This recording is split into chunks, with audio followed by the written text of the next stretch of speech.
И највеќе не трогнува тоа што кога правиш сеа нема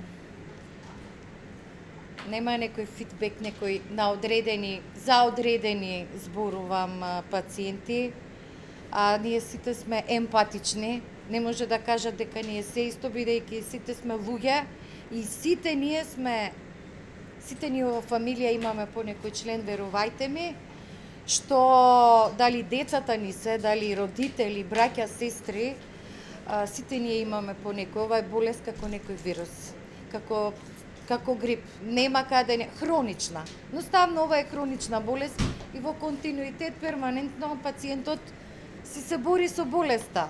Страшно тешко е 2 сестри, 3 сестри на ниво на држава да обслужат 200-300 пациенти, а за секој пациент најмалку по 2 до 3 лека се раствараат. Ако некој ги погледна нашите раце и на колешките, ние сме како автомеханичари, скривени прсти, зглобови, ова се од работа што е. Ова не е нешто башка психички, внимание да се запише точно доза, да измери колешката, притисок психички, секој сака побрзо, а сестри многу малку за работа. Колку години сте дел од оваа? 34 години работам во оваа установа. Една од најстарите сестри.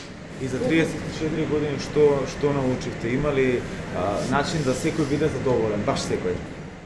Баш секој не може, бидејќи ни дома 4-5 сме во фамилија, на секого не може да му биде угодено, секогаш некој ќе има, нели? Нешто ќе му отстапува, меѓутоа ние се трудиме.